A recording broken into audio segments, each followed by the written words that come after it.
back to my channel Maths Made Easy by Himanshu Kumar. So today I'm going to start with percentage, but before starting percentage I need to say something like अभी जो exam आ रहे हैं IBPS clerk का, तो I hope that सभी ने form fill up कर लिए होंगे। अगर नहीं किए हैं तो जाके कीजिए, वेट की मत कीजिए, ठीक है, किसी चीज़ का। और RRB ऑफिसर स्केल का भी आपने शायद फॉर्म भरा होगा, उसका भी एडमिट कार्ड रिलीज हो चुका है। Just go and check it out, ठीक है। So before starting any topic, today I am going to discuss what is the strategy to score more and more marks, ठीक है। तो ज्यादा से ज्यादा मार्क्स स्कोर कैसे किया जा सकता है? लाइक मेरे स्टूडेंट भी हमें पूछते हैं कि सर क्या स्ट्रेटेजी बनाए, ठीक है। तो स्ट्रेटेजी आज बताते हैं थोड़ा सा कि क्या बनाया जा सकता है। So always remember to score marks you have to keep two things in your mind. What? First is speed. What is the speed of your calculations, and the other one is accuracy. And the product of these two will lead you to score marks,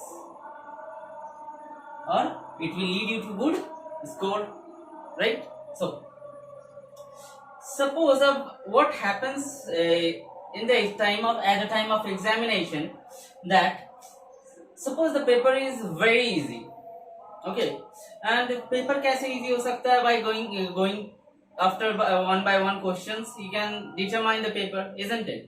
वो देखते ही पता चल जाता है questions one by one। हम जब go through कर रहे हैं ये पता चल जाता है कि क्वेश्चन इजी है या मॉडरेट है एंड या हार्ड है।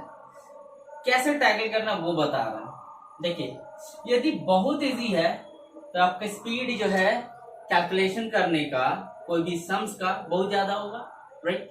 होता ही है ऑब्वियसली। अब स्पीड के साथ साथ क्या रखना होगा?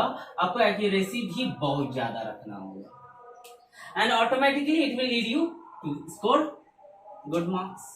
अब इतना याद रखिए, अभी 1 मार्क्स क्या है, यहाँ 0.25 मार्क्स के लिए भी कंपटीशन होता है, that you all no, right? ये मुझे बताने की जरूरत नहीं है, हम सभी को पता है कि 1 मार्क्स का यहाँ 0.25 के लिए भी कंपटीशन हो रहा है। IBPS के एग्जाम्स में या SBI के एग्जाम्स में या RRB के एग्जाम्स में, है ना, RBI के एग्जाम्स में, किसी भी एग्जाम्स में।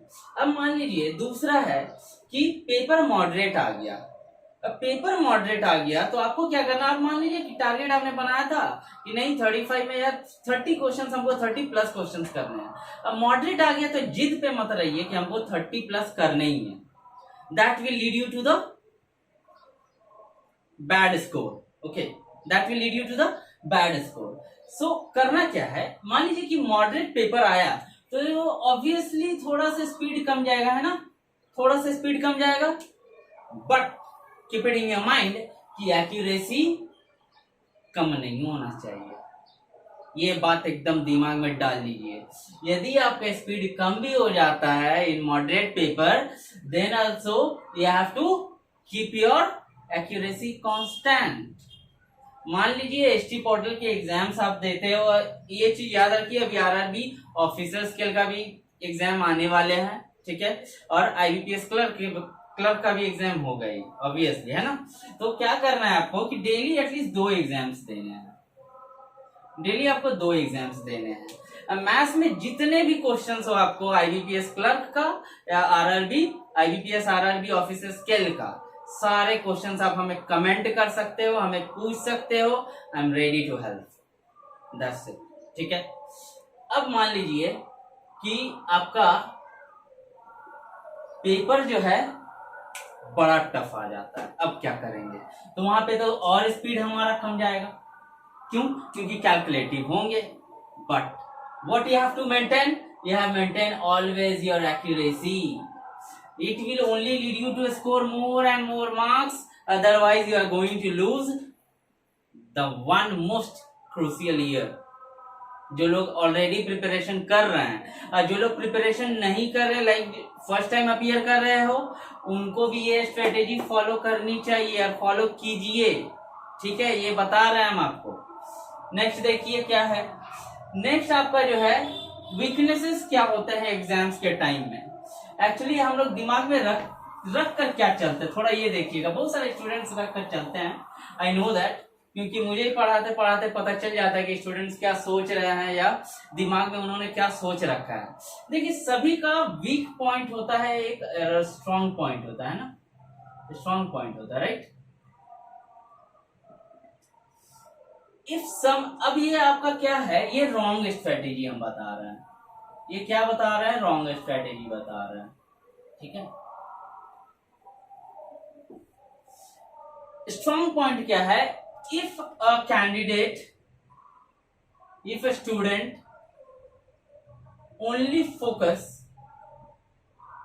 On strong point, strong topics और स्ट्रॉन्ग पॉइंट, तो फिर आप क्या कर रहे हो, गलती कर रहे हो। क्यों, कभी कभी क्वेश्चंस यदि टफ आ जाते हैं या मॉडरेट पेपर रहते हैं, आप क्या करोगे, वहां पे वो क्वेश्चन को करने की कोशिश करोगे। क्यों, क्योंकि ये वो आपको चैप्टर पता है, because you know that chapter. यदि मुझे कोई चैप्टर पता है तो ऑब्वियसली हम चाहेंगे कि वहां से मार्क्स मुझे मिल जाए, है ना। सभी स्टूडेंट ये चाहते हैं, ये स्ट्रेटेजी रॉन्ग है। जबरदस्ती कोई भी क्वेश्चन के साथ आप करो मत। यदि टाइम कंज्यूमिंग जा रहा है, just leave that question, okay.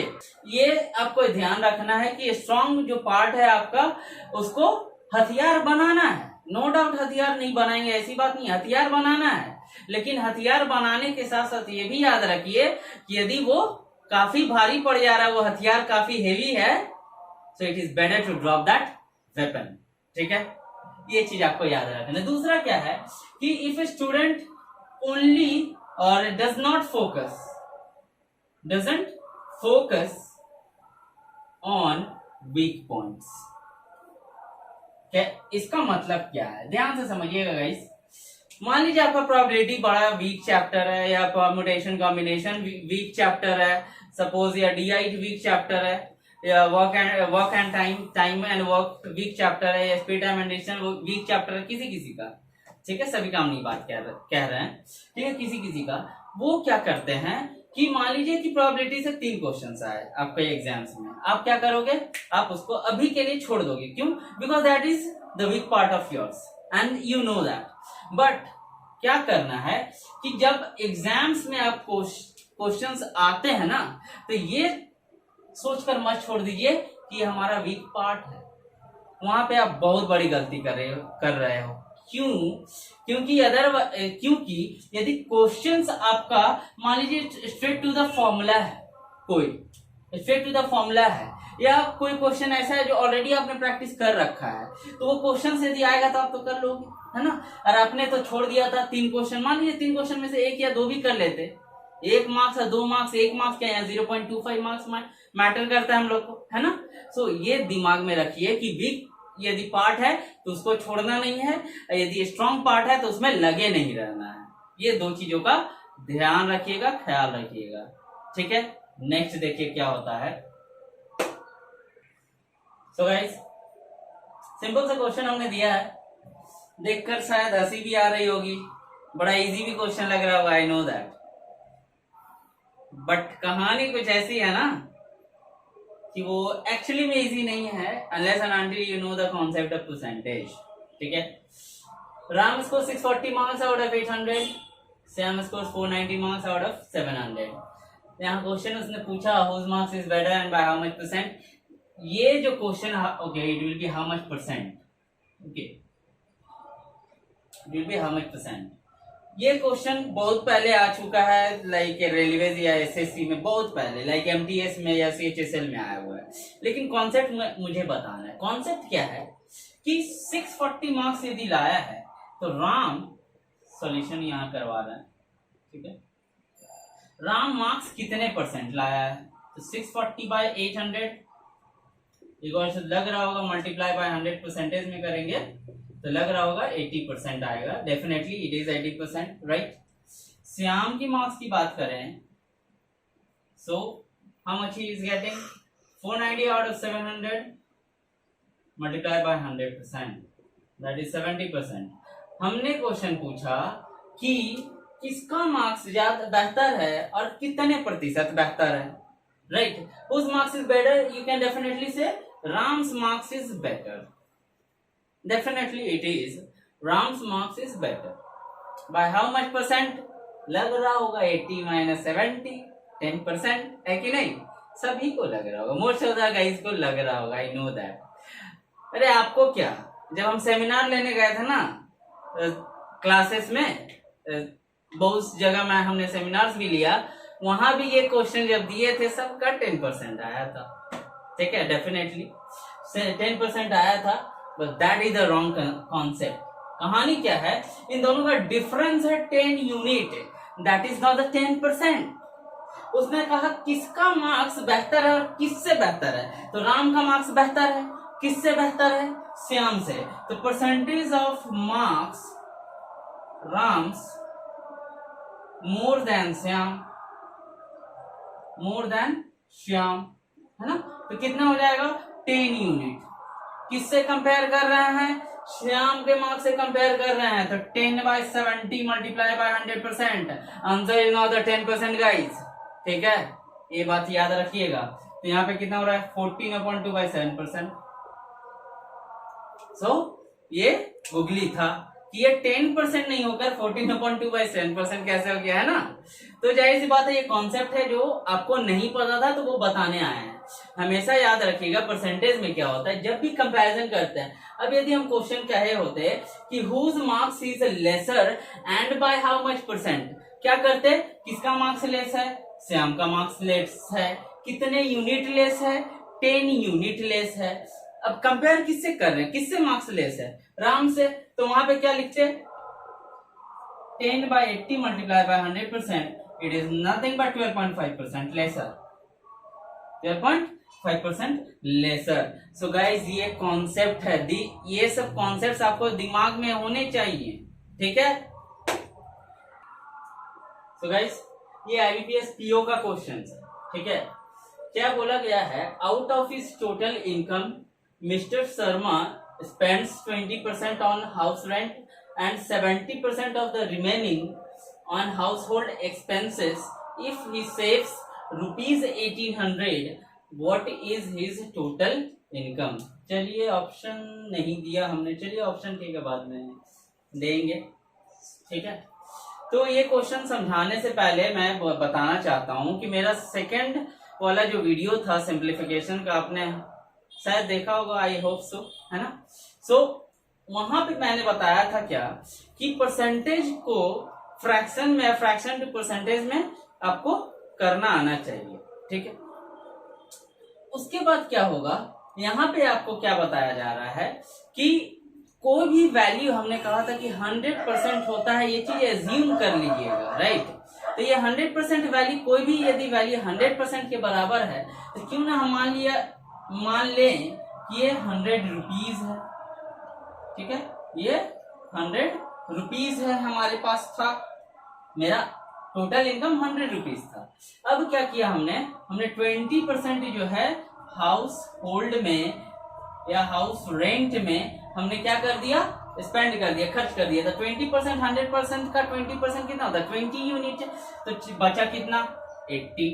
अब 80 यूनिट का 70% जो है, 70% जो है चला गया किसमें, हाउस होल्ड एक्सपेंसेस में, है ना। हाउस होल्ड एक्सपेंसेस में 70% चला गया। अब देखिए 70% इसका होता कितना, 56, 7 8 56, है ना, 10% 8 होता है, 56 यूनिट चला गया। तो बाकी जो बचा होगा, यानी 56 यूनिट चला गया, तो बाकी जो बचा होगा वो सेविंग होता होगा इसका, राइट। बाकी जो बचा होगा वो सेविंग होता होगा। तो बचा कितने यूनिट, 56 यूनिट चला जाता है तो कितना बचेगा 24, राइट, ठीक। ये 24 यूनिट हमारा क्या है, ये 24 यूनिट जो है हमारा सेविंग, ठीक। और उसने क्या कहा कि सेविंग हमारा 1800 रुपीज है, 1800 रुपीज है। आपको कितना निकालना है, 4 यूनिट का वैल्यू कितना हो जाएगा, क्योंकि हमको 100 यूनिट निकालना है, 100 यूनिट निकाल लेंगे मतलब ये हमारा टोटल इनकम निकल जाएगा। तो 4 यूनिट निकालने के लिए क्या करेंगे, 6 से डिवाइड करेंगे, 6 4 जा 24, 6 3 जा 300, ठीक। तो 25 4 जा 100 होता है ना, 25 3 जा 7500, यानी हमारा टोटल इनकम जो है कितना है, टोटल इनकम है आपका 75 500। आज मैंने ज्यादा कुछ समझाया नहीं है। फर्स्ट ऑफ ऑल मैं आज स्ट्रेटेजी बता रहा था कि आपको क्वेश्चंस को टैकल कैसे करना है, चाहे वो कोई भी चैप्टर से क्यों ना हो, ठीक है। अब आप क्या करोगे कि डेली बेसिस पे आप एग्जाम्स दो, और जितने भी क्वेश्चंस आपसे नहीं बनते हैं you can just ping me in comment section और in Facebook as well if you want to, ठीक है। तो यूट्यूब के कमेंट बॉक्स में आप कमेंट कर सकते हो, सारे क्वेश्चंस मैं आपको बताता जाऊंगा। ये स्ट्रेटेजी है, ये सब क्वेश्चन सॉल्व करने के लिए यही एक तरीका है। आई होप ये वीडियो आपको पसंद आया होगा। प्लीज वॉच टिल एंड, ठीक है। जब तक आप आखिरी तक देखोगे नहीं, आपको समझ में नहीं आएगा कि कहानी कैसे बनती है, कैसे सॉल्व होती है, ठीक है। और आई होप सो कि मेनी ऑफ द स्टूडेंट्स जो है अभी न्यू कमर्स हैं, पहली बार शायद IBPS के एग्जाम्स देंगे। सो गाइज अगले साल का वेट मत कीजिए, try your best from this year itself, from this year onwards, ठीक है। इसी साल से सोचिए कि हमको इसी साल क्रैक करना है। नहीं होता वो बात की बात है, but try your best. As you all know that persistence is the key to success, right. Government exam में यही एक तरीका है, आपको थोड़ा सा पेशेंस रखना होगा और थोड़ा कुछ स्ट्रेटेजी फॉलो करने होंगे ताकि आप एग्जाम्स इजीली क्वालिफाई कर जाओ। अब जितने सारे क्वेश्चंस आपके पास हैं आप हमें कमेंट सेक्शन में कमेंट कीजिए, हमसे पूछिए, मैं सारे का सॉल्यूशन बताता रहूंगा। चैप्टर वाइज भी मैं आपको करवाते जा रहा हूं। मैंने लास्ट क्लास में भी बोला था कि अप्रोक्सीमेशन का यदि और कोई एक वीडियो चाहिए आपको तो मैं डेफिनेटली प्रोवाइड करूंगा, लेकिन किसी ने रिस्पॉन्स नहीं दिया, तो please just go and watch the entire video, ठीक है। और ये आपके भले के लिए पढ़ा रहे हैं फिलहाल, सिंपल सी बात है। And please go like, subscribe and share, don't forget to like and subscribe. Thank you guys, love you all.